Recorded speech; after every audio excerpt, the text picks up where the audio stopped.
In this video, we will examine why our federal government must treat climate change not as an abstract option, but as an urgent, scientific, moral, and constitutional obligation. We will cover the science behind the climate change and why it's a threat to life and liberty, how the law, including existing safeguards, is being undermined, and what our country's founding ideals suggest about our duty to protect the environment, and a set of concrete policy demands. If you care about the Earth's future, care about our democracy, and respect science, stay with me until the end of this video, where I will tell you how to make your voice heard on the most critical climate and environmental issues we face starting today. My name is Ken. Welcome to Common Sense 2.0 and a plan to fight the destructive agenda of Trump, MAGA, and Project 2025. The plan is called Mandate for America. Today, I want to talk about Article 5 of Common Sense 2.0 Mandate for America, which is a series of 10 articles designed to fight the destructive actions of Trump, MAGA, and Project 2025. Article 5 demands that our federal government treat climate change not as an abstract option, but as an urgent, scientific, moral, and constitutional obligation. Personally, this is one of the most essential articles I outline in the Mandate for America plan.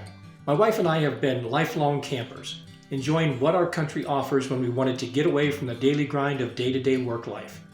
We are now retired and still love to get away, visit locations, communities, parks, and preserves we have not experienced before. In short, we love the outdoors.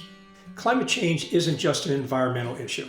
It's a threat to the basic conditions that allow life, health, and liberty to flourish. Rising temperatures, extreme weather, degraded air quality, and water impacts on people's health, their homes, their safety, and their livelihoods. Legal scholars now argue that fundamental rights such as life, liberty, and property implicitly demand on a livable, stable climate. In other words, a stable climate is not optional. It's a prerequisite for fundamental human rights and dignity. As climate harm worsens, failing to act isn't simply negligence. It's a violation of our duty to protect life and liberty for current and future generations. We already have federal laws meant to protect air, water, and public health. Foremost among them is the Clean Air Act, CAA. For decades, the Clean Air Act helped limit pollution and safeguard public health and welfare. Under the Clean Air Act, the Environmental Protection Agency, the EPA, in 2009 issued an endangerment finding, concluding that key greenhouse gases endanger public health and welfare, laying the legal foundation to regulate emissions. But today, that foundation is under assault by the Trump administration. Its MAGA anti-science, climate denier followers, and Project 2025 applications. Recent actions propose to repeal or weaken the Clean Air Act endangerment's finding, effectively crippling the federal government's ability to regulate carbon emissions from vehicles, power plants, and other sources. If successful, this rollback would dismantle much of the regulatory framework that protects our air, climate stability, and public health. Additionally, this same administration is attempting to sell our public lands to the largest corporate polluters in the world. These public land sales and permits will allow these greedy corporate entities to destroy our environment with unregulated actions. We, the people, will be the ones who suffer as the greedy corporations profit. That's why climate inaction isn't just irresponsible, it's a betrayal of laws meant to safeguard our future. Beyond regulatory law, there's a growing movement to frame climate protection as a constitutional or human rights obligation. Scholars argue that rights to life, liberty, and property should guarantee a livable climate system. Around the world, including within U.S. states, people are calling for explicit recognition of environmental or climate rights. If we believe in democracy, intergenerational justice, and equal rights, then protecting the environment isn't optional. It is a core responsibility of government.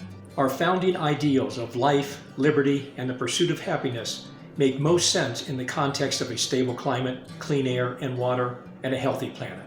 Here's what a real climate mandate should include. Restore and strengthen environmental safeguards under laws like the Clean Air Act, Clean Water Act, and others. No more rollbacks.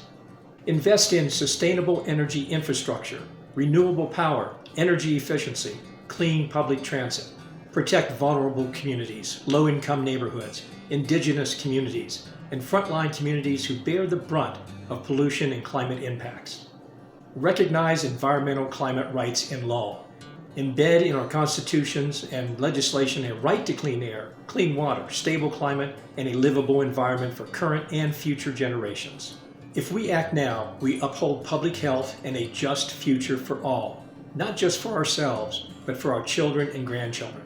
Climate change isn't an abstract challenge for future decades. It's a moral, scientific, and constitutional crisis facing us now. Whether we realize it or not, the decisions we make and those we elect will shape whether our children inherit a livable world or a degraded one. If you believe in caring for our planet, protecting democracy, and respecting science, don't stay silent. Share this video, demand leadership, make climate action a top priority in the next elections. Our future depends on it. Earlier, I made a promise to provide you with information on how to make your voice heard, starting today, as we face the most critical climate and environmental issues impacting our future. Go to earthjustice.org. Earth Justice is an organization dedicated to challenging efforts to dilute or destroy decades of pro-Earth legal actions. I have no affiliation with Earth Justice beyond my personal support for their efforts. What they do is allow me, as a private U.S. citizen, to stay up to date on critical legal issues affecting our desire to protect and defend planet Earth against the onslaught of greedy corporate polluters who are solely focused on their profitability and stock value. It is our responsibility to challenge these destructive behaviors. Earth Justice provides me with the mechanism to participate directly in those efforts. I cannot afford to hire a lawyer to represent my position, but through my participation with Earth Justice, my voice is heard and reaches the representatives in Congress and the agencies that are supporting anti-climate, anti-environment actions. My name is Ken. Welcome to Common Sense 2.0 and Mandate for America, a plan to fight the destructive actions of Trump, MAGA, and Project 2025.